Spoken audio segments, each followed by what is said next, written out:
लोग अक्सर मुझसे पूछते हैं, क्या नसीब बदला जा सकता है? और मेरा जवाब हमेशा एक ही होता है, बिल्कुल। तकदीर वो तो बस एक कच्चे धागे की तरह है। ये तो इंसान का चरित्र और उसकी हिम्मत है जो उस धागे को फौलाद बना देती है। और ये मैंने अपनी आंखों से होते देखा है। हाँ, यही शब्द मैंने एक नौजवान से कहे थे। एक ऐसा नौजवान जो ये मान बैठा था कि उसकी किस्मत में सिवाय भूख और नाउम्मीदी के और कुछ लिखा ही नहीं है। तो चलिए, आज उसी की कहानी सुनाता हूँ कि कैसे एक साधारण से लक्कड़हारे ने अपनी तकदीर को अपने हाथों से गढ़ डाला। जब मैं रतन से पहली बार मिला ना, तो वो अपनी जिंदगी के सबसे बुरे दौर से गुजर रहा था। बेचारा एक गरीब लकड़हारा, साहूकार से बेइज्जत हुआ, कई दिनों का भूखा।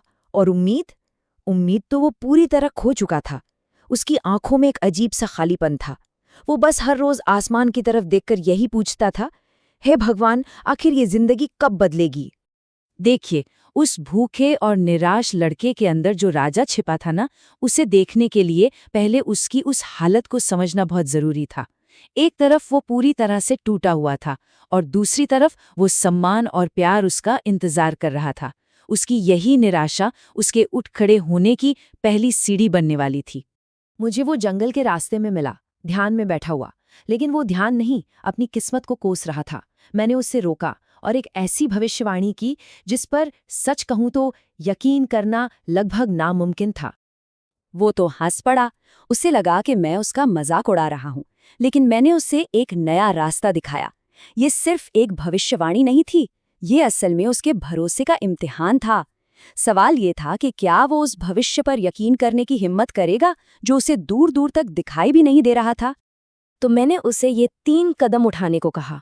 और ये सिर्फ 3 काम नहीं थे, ये 3 सीढ़ियां थीं जो उसे उसके अतीत से निकालकर उसके भविष्य तक ले जाने वाली थीं। ये उसके पिता के पुराने हुक्म को तोड़ने की हिम्मत का इम्तिहान था, एक ऐसा बंधन जो उसे आगे बढ़ने से रोक रहा था। मैंने उससे कहा था, कभी कभी आगे बढ़ने के लिए पुराने बंधन तोड़ने ही पड़ते हैं। और उसने उसने वो हिम्मत दिखाई। उस बंद कमरे के अंदर रतन को जो मिला, वो सिर्फ दौलत का रास्ता नहीं था, बल्कि वो उसके असली बदलाव की शुरुआत थी। ये वो जगह थी जहां एक मजदूर का दिल एक राजा की तरह धड़कना सीखने वाला था। उन जादुई बर्तनों ने उसकी गरीबी तो खत्म कर दी, लेकिन उसके दिल का जो खालीपन था, वो उस लोहे की मूर्ति ने भरना शुरू किया। औजारों और भट्टी ने उसे काम दिया, पर उस मूर्ति ने उसने उसे एक मकसद दिया। वो हर रोज उस बेजान मूर्ति से बातें करता, अपनी खुशियां, अपने डर, अपने सपने, सब कुछ उसके साथ बांटता।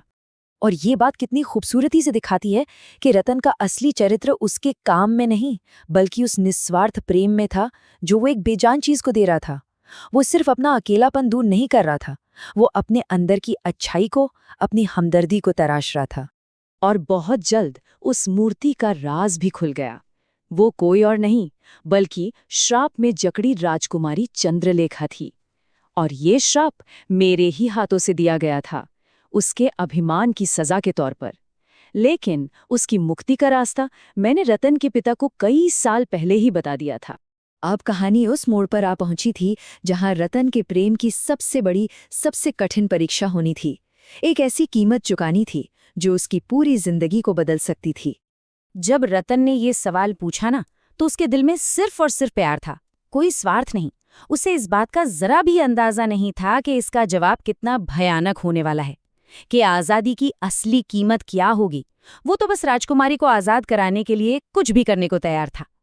जरा सोचिए, एक लोहार जिसके लिए उसके हाथ ही सब कुछ है, उसी से उसका एक हाथ मांग लिया गया। ये कीमत उस जिंदगी को अपाहिज कर सकती थी जिसे उसने अभी अभी बनाना शुरू किया था।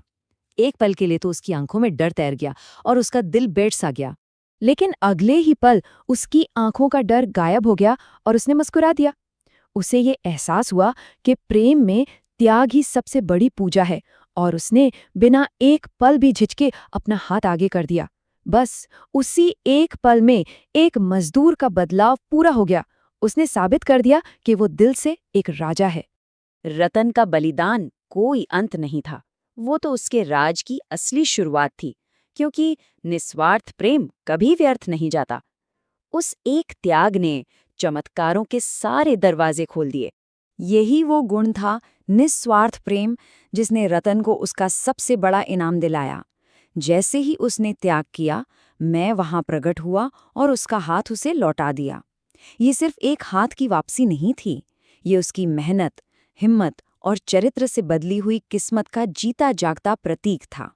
और इसके बाद जो हुआ वो इतिहास बन गया। श्राप टूट गया, राजकुमारी अपने पिता के पास लौट आई और राजा ने रतन के चरित्र को पहचाना और उसे न सिर्फ अपना दामाद बनाया बल्कि अपना उत्तराधिकारी भी घोषित कर दिया।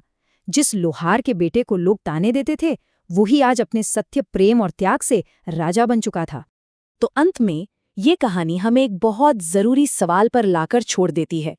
एक असली राजा, एक असली लीडर को क्या चीज बनाती है? वो ताज जो उसे विरासत में मिलता है, या वो चरित्र जिससे वो ताज अर्जित करता है?